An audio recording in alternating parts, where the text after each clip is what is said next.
Muy buenos días. Me da muchísimo gusto estar con ustedes hoy aquí en Cancún. Cancún es una de mis ciudades favoritas. Tengo la fortuna de venir muy seguido. Y cuando me invitaron a esta conferencia y me preguntaron, bueno, ¿qué tema podrías dar? Pensé que lo más adecuado, lo más necesitado en este momento es hablar de educar para la paz. ¿Cómo podemos educar para la paz? Porque estamos viviendo una época pues nada fácil. Yo creo que estamos viviendo una época que podríamos decir de crisis porque estamos viviendo con muchos cambios que se están sucediendo muy rápido, que nos están afectando a todos y que esta crisis puede tener un aspecto negativo. Y sí, efectivamente, esta crisis también es resultado pues, de las situaciones difíciles económicas que estamos viviendo alrededor del mundo, de tanta dificultad y violencia que vemos en tantos países, incluyendo México. ¿Y qué significa la palabra crisis o por qué hay que hablar de la crisis, por qué hay que mencionarla? Porque la palabra crisis en sí tiene e incluye la palabra también cambio. La crisis tiene un aspecto negativo, pero las crisis también tienen un aspecto muy positivo. Y ese aspecto es el de darnos la oportunidad, la posibilidad de buscar un cambio, de aprovechar este momento de crisis para preguntarnos qué tenemos que hacer, y cómo podemos contribuir para cambiar esta situación que si observamos es una realidad que nos está reflejando algo de nosotros mismos. Porque, ¿qué es la realidad? ¿Qué es nuestra realidad? Yo digo que nuestra realidad es nuestro espejo. Somos parte de eso que está ocurriendo. Y si pensamos quizás hace 100, 200 años, no nos afectaba de la misma manera lo que está ocurriendo alrededor del mundo porque no teníamos ese acceso a través de la tecnología, a través de la televisión, a través de todos los medios de comunicación. Pero hoy que parece que todo lo que ocurre en el mundo está aquí cerca, está aquí a nuestro lado, está aquí en nuestras propias casas, tenemos que preguntarnos, ¿qué me está reflejando esta realidad que estamos viviendo? Todo esto que está ocurriendo alrededor del mundo, ¿qué me dice a mí como persona? ¿Qué está reflejando de la manera en que yo vivo, de la manera en que yo enseño?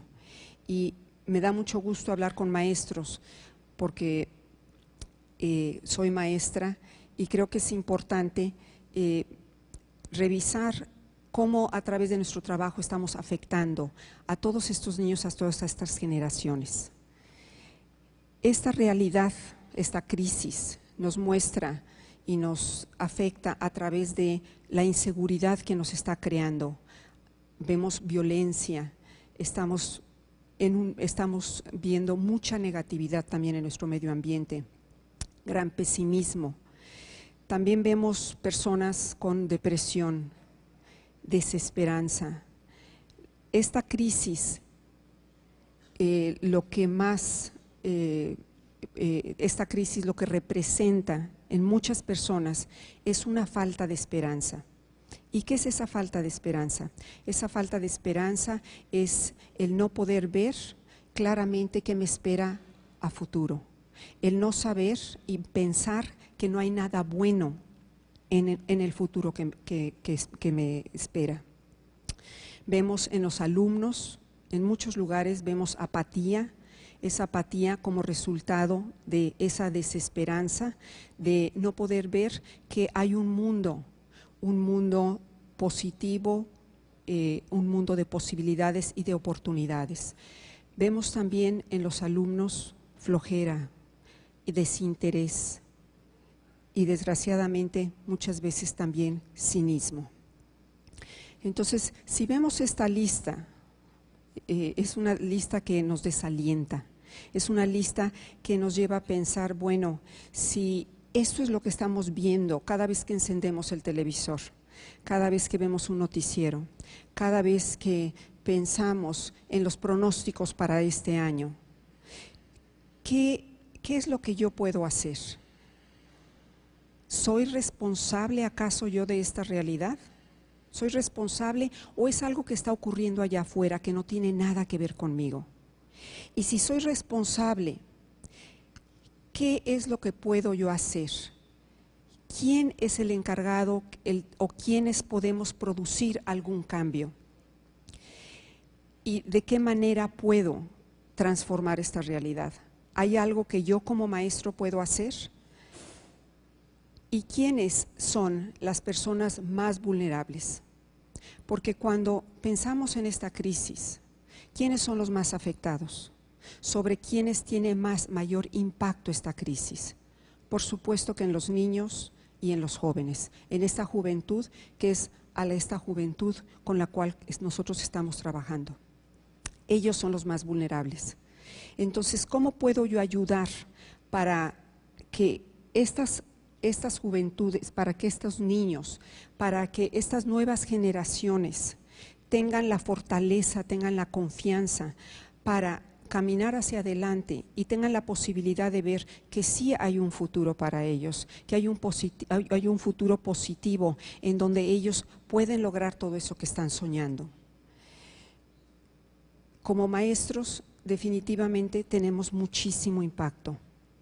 Y yo quiero comentarles que cuando yo estaba en tercero de secundaria, un maestro que yo admiraba muchísimo, un maestro de química, nos preguntó, ¿qué es lo que ustedes desean estudiar cuando terminen la preparatoria? Y recuerdo que cuando me tocó mi turno, yo le dije, yo quiero ser educadora. Y se volteó este maestro y me dijo, hombre, Rosa, ¿pero tú tienes más capacidad que eso? Y fíjense que este comentario, este simple comentario, hizo que yo descartara la posibilidad de dedicarme a la educación. Y estudié sociología, no terminé, estudié relaciones internacionales, no terminé, me casé y fue hasta que un verano empecé una escuela de verano con niños y entonces nuevamente volví a entrar en contacto con mi verdadera vocación. Y fue ahí donde decidí convertirme en maestra. Pero el comentario de un maestro, fíjense, un simple comentario hizo que yo cambiara totalmente de idea, que descartara lo que era mi verdadera vocación, porque yo admiraba a ese maestro. Entonces tenemos muchísimo impacto, más impacto de lo que nos podemos imaginar. Fíjense que ese maestro no se sentó y habló largamente conmigo y discutió, no, hizo un solo comentario: Rosa, tú tienes más capacidad que eso. No nos damos cuenta del impacto que tenemos en nuestros alumnos. Muchos de estos alumnos jamás a lo mejor regresan y a lo mejor no los volvemos a ver nunca. Uno que otro lo volveremos a encontrar en 10, 15 años. Pero de que estamos impactando continuamente a todos estos jóvenes que nosotros tratamos. Y yo quiero pedirles en este momento que hagan un ejercicio mental. Quiero preguntarles, ¿cuántos alumnos han pasado por sus manos?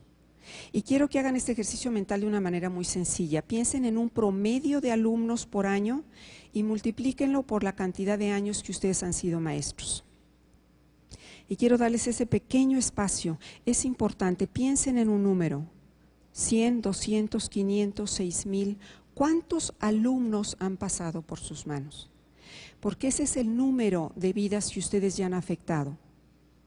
Y ahora piensen, ¿cuántos alumnos más voy a seguir afectando, impactando?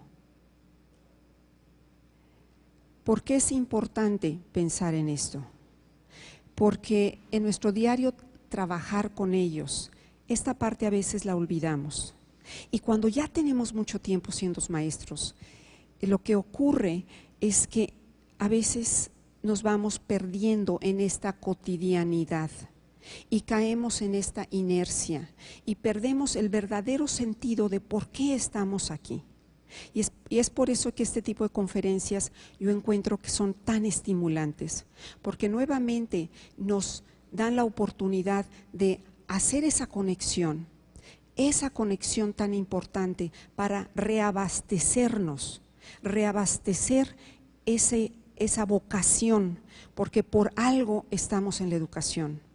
Y aunque hay algunos de nosotros que llegamos de una manera indirecta, como llegué yo, aunque era mi vocación desde siempre, porque si a los 15 años tú dices yo quiero ser educadora, es porque ya tienes mucho tiempo pensándolo. Entonces, ¿ya pensaron en un número?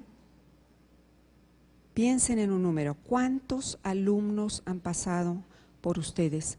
Porque el impacto que estoy teniendo sobre estos alumnos, yo quiero que hoy tomemos en estos momentos de mi conferencia, que hagamos un espacio de reflexión.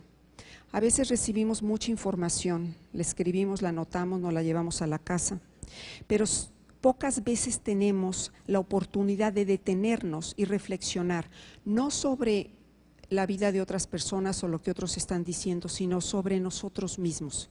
Y yo quisiéramos en este momento este espacio y que nos preguntemos, ¿cómo puedo yo, en este momento de crisis mundial, cómo puedo yo transformar esa crisis para que encuentre yo una forma positiva de impactar a estos alumnos y que ellos sean las nuevas generaciones que puedan traer estos cambios que son tan necesarios en nuestro mundo, en nuestro medio ambiente?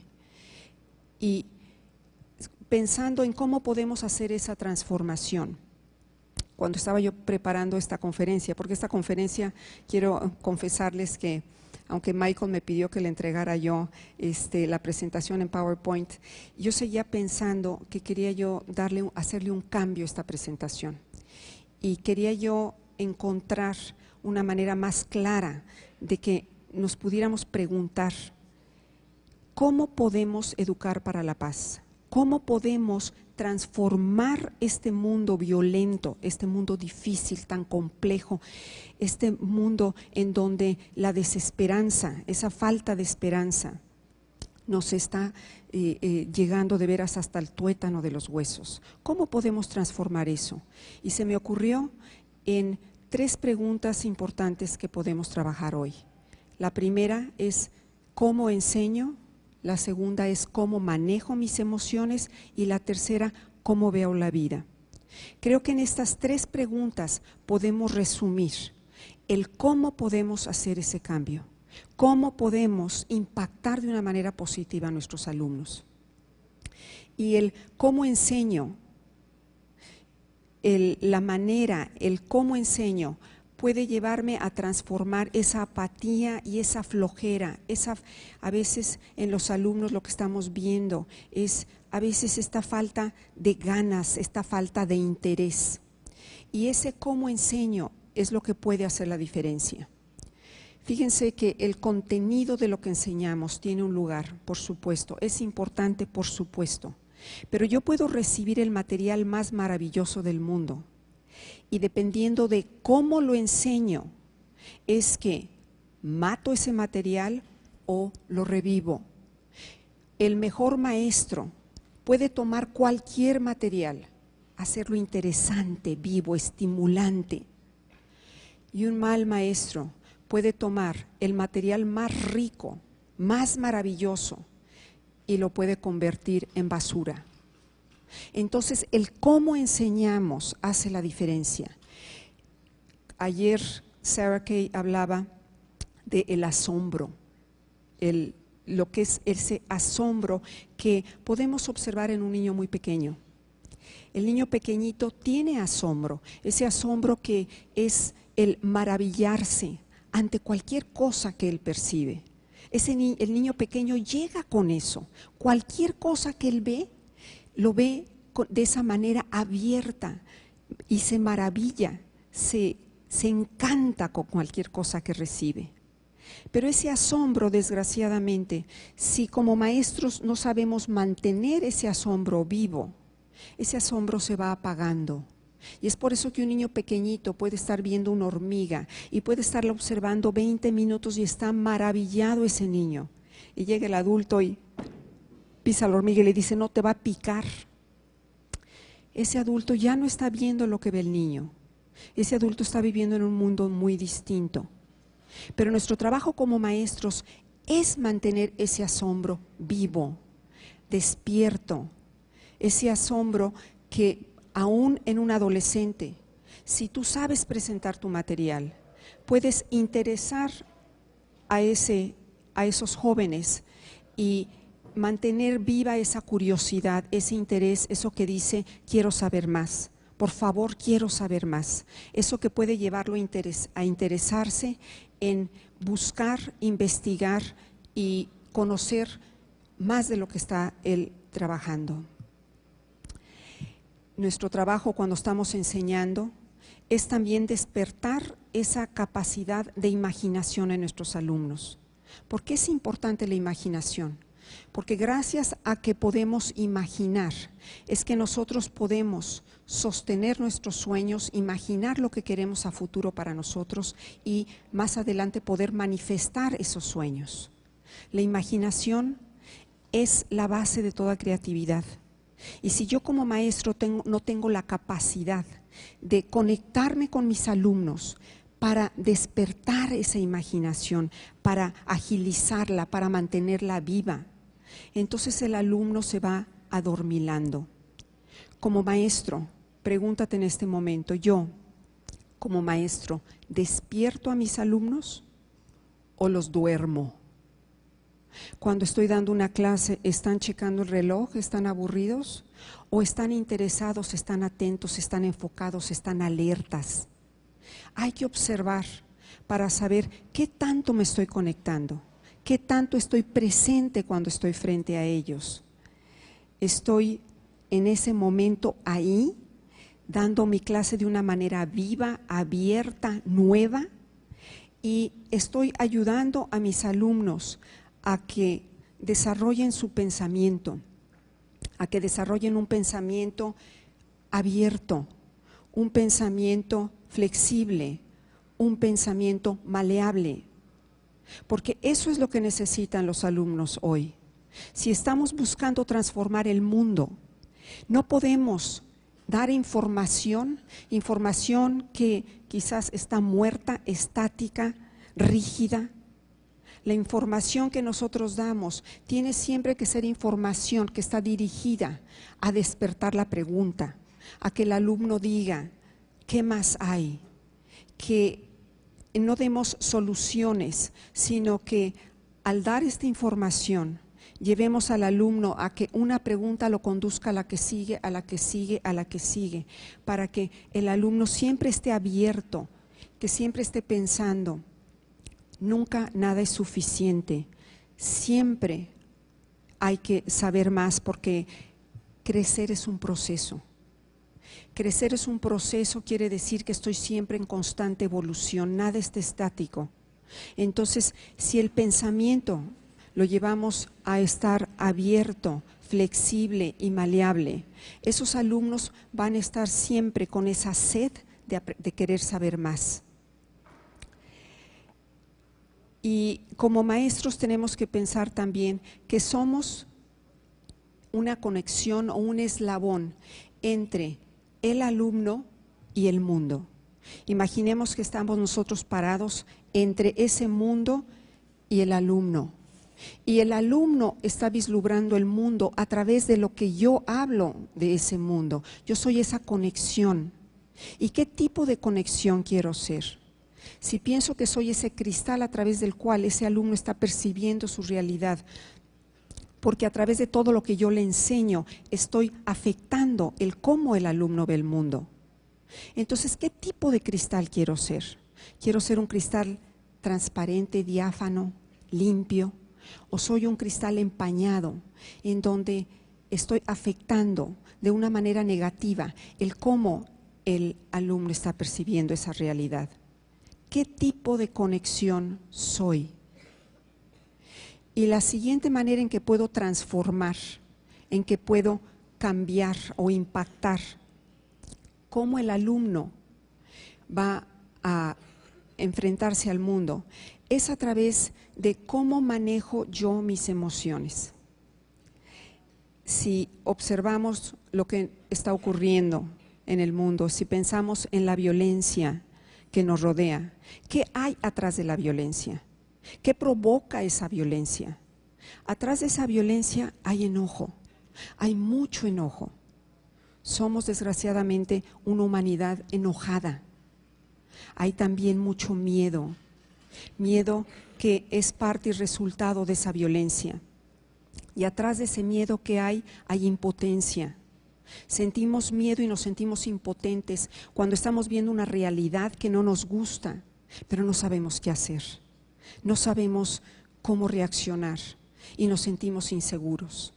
Y hay personas que no solamente sienten miedo en este momento, sino que sienten pánico. Y estas personas con pánico se sienten totalmente impotentes. ¿Qué podemos hacer para transformar esa violencia?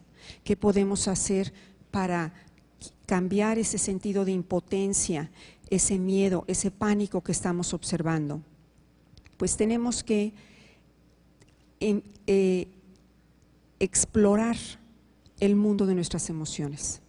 Sí, tenemos que explorar nuestras propias emociones para saber qué puedo yo hacer para que estas generaciones sepan qué hacer con el manejo de sus emociones. Y desgraciadamente, como esto es un campo nuevo, nosotros en nuestra generación y las generaciones anteriores no hablaban de emociones. El mundo emocional era algo pues interesante, pero era bueno como para los psicólogos. Pero nosotros, los maestros, pocas veces tenemos una educación en relación a cómo manejar las emociones. Es más, a la mayoría de los maestros se les da y se les enseña sobre el material que van a presentar a los alumnos, pero pocas veces se habla de cómo impacta la actitud del maestro a los alumnos, cómo impacta el que el maestro no sepa manejar sus emociones, qué impacto está teniendo eso sobre ellos. Y lo primero que tenemos que saber en relación a las emociones es que cada uno de nosotros somos responsables. Cada uno somos responsables de nuestras propias emociones. Yo soy responsable de mis emociones. Yo soy responsable del impacto que tengo sobre otras personas cada vez que expreso una emoción. Y que las emociones no son ni buenas ni malas, pero sí somos seres emocionales. Ya tenemos que cambiar este concepto de tratar al ser humano como si fuera un champiñón. Y digo un champiñón porque le damos mucha importancia al desarrollo del pensamiento, pero nos olvidamos que somos seres emocionales y que también tenemos voluntad. Toda la atención se va al pensamiento y por eso digo que a veces pareciera como que los educadores vemos al niño como si fuera un champiñón, como si estuviera carente de esta parte emocional. Y esta parte emocional es lo que nos caracteriza como seres humanos. Y estas emociones no son ni buenas ni malas, son. Lo que sí es que lo que hago yo con estas emociones puede ser positivo o negativo. Y por eso me gustaría hablar por un momento sobre el enojo. ¿Cómo es que manejamos nuestro enojo? Porque si lo que estamos viendo es esta gran violencia a nivel mundial, ¿cómo estamos manejando nuestro enojo? Yo diría de una manera muy inadecuada. Y si nosotros queremos transformar estas nuevas generaciones, tenemos que revisar cómo estamos manejando nuestro propio enojo. ¿Cómo manejo yo mi enojo? Con mis alumnos, con mi pareja, con mis hijos, con mi medio ambiente. ¿Qué hago con ese enojo? Porque el enojo es positivo siempre que lo reconozco y lo expreso adecuadamente. Pero ese enojo es negativo cuando lo reprimo, es decir, cuando lo ignoro, cuando lo niego. Maestra, ¿está enojada? No, no estoy enojada. Siéntate y acaba lo que estás haciendo. ¿Cuántas veces nos preguntan las personas si estamos enojadas? Y decimos que no, cuando sí estamos molestos, cuando sí estamos alterados. Ahora, el enojo, fíjense, es una energía, se siente, el enojo también se ve. Cuando estamos enojados, el cuerpo se tensa, la quijada también, la mirada está fija. Pero ¿qué pasa cuando nosotros decimos que no estamos enojados? El alumno siente el enojo, ve el enojo y escucha que no estamos enojados. Es como si fuera un rompecabezas de 3 piezas y una de esas piezas no encaja. Es importante, el primer paso en el manejo de cualquier emoción es reconocerlo y no reprimirlo. Cuando reprimimos el enojo, cuando lo negamos, cuando lo ignoramos, ese enojo ahí se queda. No desaparece, se va acumulando, se va acumulando, se va juntando. Y es por eso que después explotamos y ese enojo muchas veces afecta a las personas que menos les corresponde. Es por eso que a veces llegamos a casa y nuestro enojo, ¿sobre quién cae? Sobre los hijos o sobre la pareja.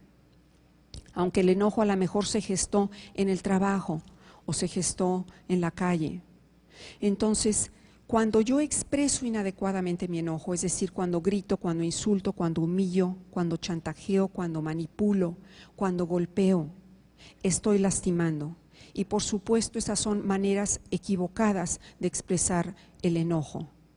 Otra manera de decirlo: el enojo es negativo cuando lastimo a otros, ya sea porque los humillo o porque caigo en la violencia. Pero también es negativo no solo cuando lastimo a otros, sino cuando me lastimo a mí mismo. Cuando me reprimo y ese enojo se va acumulando y acumulando y acumulando, se convierte en depresión. Si nos preguntamos qué es la depresión es un depósito de muchos enojos, que pueden ser enojos pequeñitos, pero son una gran cantidad de enojos, que se van acumulando cuando yo no permito que se expresen o no los reconozco. Y un buen día, esa acumulación se convierte en depresión. Un ejemplo, a lo mejor una persona que vive con otra persona y esa persona es muy controladora. Si yo no me siento con la fuerza de expresarme y esta persona es muy controladora y todo lo que hago le parece mal, ¿por qué te pusiste eso? Cámbiatelo, no te ves muy bien. No, ¿a dónde vas? ¿Pero por qué? ¿Te vas a tardar mucho? Cuando regreso, oye, por Dios, 45 minutos para ir al mercado, ¿qué hiciste? ¿Qué compraste? Esa persona, ese amigo no me gusta. Cuando vivimos con una persona muy controladora, se va acumulando el enojo de no sentirnos tomados en cuenta. Y esa acumulación, si yo siento o pienso que no tengo el derecho a expresarlo, a expresar mi molestia, se va acumulando. Y un buen día me levanto y no tengo ganas de vestirme, no tengo ganas de bañarme, no tengo ganas de salir. ¿Qué ha pasado? Se han ido acumulando esos enojos que no me he atrevido a expresar y ahora se han convertido en una depresión. Otra, por supuesto, el enojo se puede ir acumulando y la persona entonces cae en la desesperanza y puede terminar en el suicidio. El enojo también es negativo cuando daño el medio ambiente. Aquí vemos la delincuencia. Cada vez que vemos que pintan las casas o maltratan un automóvil o cualquier acto de delincuencia, ¿qué es? Es enojo, es rabia mal expresada que lastima a los demás. Cuando un alumno rompe algo en una escuela, cuando avienta las cosas, todo eso es enojo con una mala expresión del enojo. Entonces, ¿cómo puedo manejar adecuadamente mi enojo? Primero que nada, siempre reconocerlo. Sí estoy enojado, sí estoy molesto. Sí, me siento triste, siento ansiedad. Empezar a hacer conscientemente el ejercicio de conectarnos con lo que sentimos. ¿Qué estoy sintiendo? ¿Por qué? Porque si estoy trabajando con niños, si estoy trabajando con adolescentes, si estoy trabajando en una escuela, yo tengo que conectarme con mis emociones para enseñarle a los alumnos también cómo manejar las suyas. Por lo tanto, después de reconocerlo, si estoy muy enojado, es importante, cuando se puede, retirarme. Ahora, como maestros no siempre podemos hacer eso. Desgraciadamente, muchas veces nos tenemos que quedar presentes. Cuando estamos muy enojados, a mí me gusta comparar una persona muy enojada con una persona alcoholizada. Una persona alcoholizada está intoxicada de alcohol y por eso ese alcohol invade todo su sistema nervioso y afecta la manera en que piensa y la manera en que reacciona. Una persona muy enojada también está intoxicada, pero está intoxicada de hormonas. Y esas hormonas invaden todo el sistema nervioso y alteran la manera en que pensamos y la manera en que reaccionamos. Y por eso una persona enojada puede decir una cantidad de barbaridades, igual que una persona alcoholizada, y puede lastimar. Y después me arrepiento, pero ya lo hice. Entonces, siempre que se pueda, hay que retirarnos para no caer en la tentación de insultar, humillar, lastimar. Dicen que se toma más o menos como 20 minutos en que se reabsorben todas esas hormonas en el cuerpo. Y después de retirarnos, entonces podemos ya hablar con la persona. Pero muchas veces, por supuesto, no nos podemos retirar, y más siendo maestros. ¿Qué tenemos que hacer? Tenemos que aprender a cerrar la boca cuando estamos enojados y empezar a respirar, porque lo primero que se altera cuando estamos muy enojados es la respiración. Empezar a respirar, y siempre digo poner las manos atrás. La tentación de dar el jalón, la tentación de abrir la boca e insultar, eso es el peligro más grande cuando estamos enojados. Y eso es lo que vemos en nuestros alumnos. Entonces, después trato de soltar ese enojo. Desgraciadamente me tengo que ir muy rápido, pero sí quiero mencionar que cuando el alumno esté enojado, ¿qué es lo que tengo que hacer? Tengo que aprender a validar lo que está sintiendo y a poner un límite. Tengo que aprender a decir, entiendo que estás muy enojado, pero no puedo permitir que le pegues a tu compañero. Y aquí la palabra clave es entiendo. En relación a las emociones, es importante que validemos lo que el alumno siente. Quiere decir que le demos el mensaje de enojarse se vale. Eres humano y se vale enojarse. Lo que no se vale es lastimar, pero enojarse se vale. Cuando el alumno es de temperamento colérico, va a ser un alumno que se va a enojar con más frecuencia y con más intensidad. Si yo le digo, entiendo que estés furioso, pero no puedes jalonear a tu compañero. Entiendo que estés muy enojada, Sandra, pero no puedes aventar las cosas. Entiendo, Joaquín, que estés furioso conmigo, pero no me puedes hablar en ese tono. Cuando yo agrego la palabra entiendo, el mensaje que le estoy dando muy claro al alumno es, ¿sabes qué? Enojarse se vale, puedes enojarte todo lo que quieras, lo único que no puedes es lastimar. Y cuando yo le digo al alumno entiendo, le estoy diciendo te comprendo, sé qué te está pasando, estoy empatizando.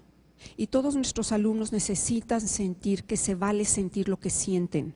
Se vale sentir enojo, se vale sentir miedo, se vale sentir ansiedad, se vale sentir cualquier emoción, porque las emociones ahí están. Y cuando nosotros no validamos las emociones de nuestros alumnos, el mensaje indirecto que les estamos dando es, estás mal, estás equivocado. Y lo que aprende ese alumno a hacer entonces es a desconectarse con su mundo emocional. Cuando yo le digo a un alumno, en vez de validarlo, ¿por qué te enojas? ¿Otra vez te vas a enojar? No te molestes, no es para tanto. O como decimos vulgarmente en español, bájale, bájale, cálmate. Cuando le hablamos hacia un alumno, el mensaje que le damos es, estás mal por sentir lo que estás sintiendo, no me gusta que sientas eso, tápalo, guárdalo, ignóralo, a ver qué le haces, desaparécelo, porque no estoy de acuerdo. Y lo que estamos viviendo a nivel mundial es resultado de esa represión y de esa educación. Todo este enojo que estamos viviendo a nivel global, toda esta violencia, toda esta rabia, ¿qué es sino emociones que se han ido acumulando y que están explotando? ¿Qué nos está diciendo esta violencia global? Nos está diciendo, párense, deténganse, revisen cómo están manejando sus emociones, cómo las estamos manejando, que hemos llegado a esos extremos. ¿Por qué hay guerras? ¿Por qué no podemos convivir de otra manera? Porque aquí, en mi pequeño espacio, yo no sé qué hacer cuando me enojo, porque no sé qué responderle al alumno cuando está molesto.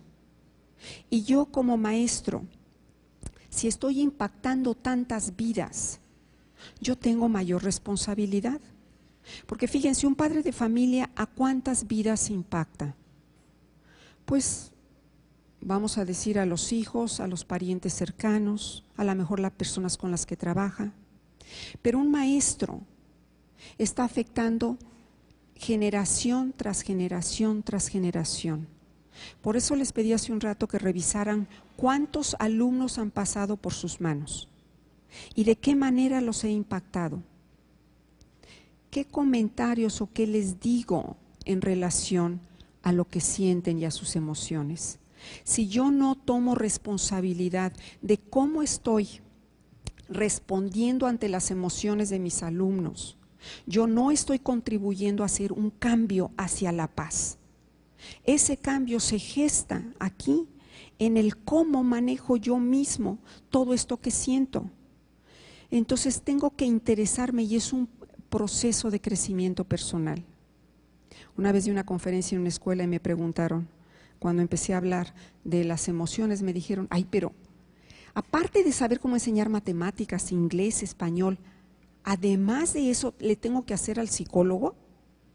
Y yo les dije, sí, si estamos trabajando con seres humanos, tenemos que interesarnos, sí, en cómo funcionan nuestras emociones. Somos seres 100% emocionales, entonces mi trabajo es conectarme con lo que yo siento y enseñar al alumno también a vivir conectado. Porque el enojo, si sabemos expresarlo y lo expresamos sin lastimar, se convierte en una manera de respirar. Las emociones tienen que respirar. Pero si no hacemos eso y nos mantenemos contraídos, porque no soltamos lo que sentimos, porque lo tapamos, lo ignoramos, nada más lo guardamos, después explota y sale, y entonces ahí es a donde hace gran daño. El enojo y la violencia son síntomas, solo son síntomas. Por lo tanto, por un lado tenemos que aprender efectivamente a saber qué hacer cuando el alumno está enojado. Tenemos que saber qué hacer cuando un alumno es violento. Tengo que saber qué hacer yo con mi enojo, qué hacer yo cuando tengo ganas de golpear y de gritar. Y aquí nadie puede decir, no, ¿sabes qué? Yo ese problema no lo tengo. Yo soy una persona linda, dulce, amable, cariñosa. Y yo quiero decirles, todos tenemos dentro de nosotros en potencia esa violencia. Esa violencia la tenemos cada uno de nosotros. Y por eso, cuando hablamos de la situación mundial, global, violenta, estamos hablando de cada uno de nosotros. Es fácil pensar que esa violencia está muy lejos y está afuera, o está en otro país, o en otra ciudad, o allá afuera con los narcotraficantes. Pero esa violencia está dentro de mí. Todos la tenemos allí en potencia. Y es importante reconocer esta parte dentro de nosotros. Yo a veces digo, dentro de cada uno de nosotros tenemos un ángel y tenemos un chamuco o un diablo. Ahí están los dos, pero yo elijo, como aquel cuento de nativo americano de este abuelo que le dice a su nieto, dentro de mí hay un lobo violento, un lobo agresivo, un lobo voraz. Y dentro de mí también hay un lobo pacífico, amoroso, tierno, delicado. Y le dice el nieto, ¿y qué lobo va a ganar? El lobo que yo alimente. Entonces, allí están esas dos partes en potencia. ¿Qué elijo? ¿Qué es lo que yo elijo de manera consciente para mostrar a mis alumnos? ¿En qué parte me apoyo? Entonces, es importante, por un lado, ver este enojo y esta violencia, pero saber que solo son síntomas y saber que tengo que atender la causa. Cuando un alumno está muy enojado, el poner límites y decirle no puedes golpear, no puedes pegar, entiendo que estés furioso, entiendo que estés enojado, pero no puedes lastimar, no es suficiente. Tenemos que ir a la causa, tenemos que preguntarnos qué está pasando. ¿Qué está pasando con este alumno? ¿Por qué está tan estresado? ¿Qué necesidad emocional insatisfecha tiene que lo está llevando a tanta rabia y a tanto enojo? Porque una persona que está enojada continuamente o que está sacando esa violencia nos está diciendo no me siento bien. Yo digo que no hay alumnos problemáticos, hay alumnos lastimados. Hay alumnos lastimados. Cuando un alumno está agresivo, cuando un alumno está descontento, retraído o deprimido, nos está diciendo a gritos, estoy descontento, algo está mal dentro de mí, no me siento a lo mejor aceptado, no me siento querido, no estoy recibiendo la atención que necesito. Y nuestro trabajo como maestros es estar pendientes para ver qué podemos hacer para aliviar ese estrés, para aliviar esa molestia, para apoyar de una manera adecuada, para que ese alumno se recupere nuevamente su bienestar. Y por último, el último punto es cómo veo la vida. Entonces, estamos viendo que para transformar esta realidad que estamos viendo tiene una gran negatividad, un pesimismo, cinismo, desesperanza, depresión. ¿Cómo lo puedo transformar? A través de cómo enseño, a través de cómo manejo mis emociones y también a través de cómo veo yo la vida. Y este aspecto, por supuesto, está interrelacionado con los otros dos. ¿Cómo es que yo veo la vida? Y les pido que se tomen este momento para revisar cómo veo yo la vida, cómo percibo la vida, cuánta alegría hay en mi vida, cuánta alegría. Porque la alegría es lo que nos tiene que levantar en la mañana, ese gusto, ese deseo de disfrutar, de ver la vida como una aventura, ver la vida como esta gran oportunidad de explorar, de crecer, de aprender, de saber más. Esta vida que vale la pena vivirse. ¿Y qué pasa cuando el maestro no tiene esa alegría? Cuando llega al salón de clases arrastrándose, ¿qué es lo que le estamos dando al alumno? ¿Qué pasa con mi entusiasmo? ¿Y qué pasa con mi pasión? Si soy maestro, este entusiasmo y esta pasión tienen que ser parte de mi vida.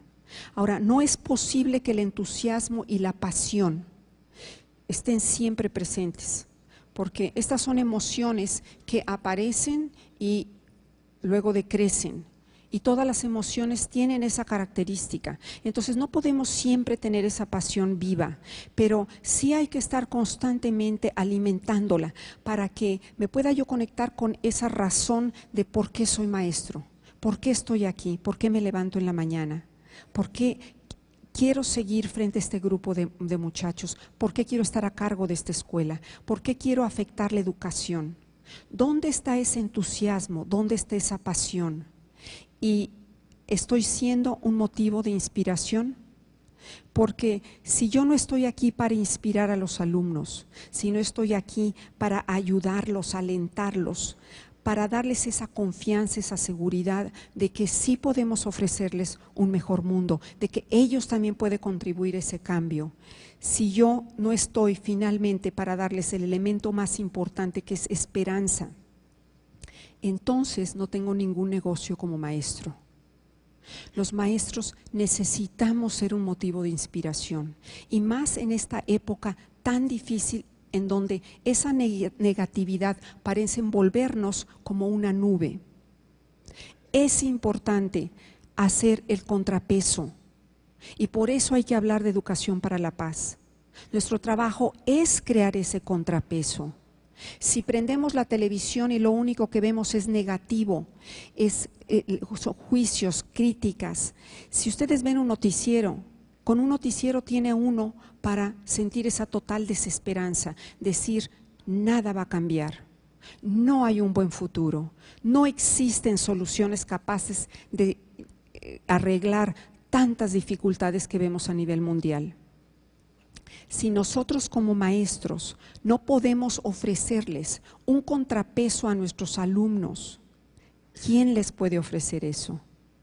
Nosotros somos la clave como personas, por nuestro trabajo.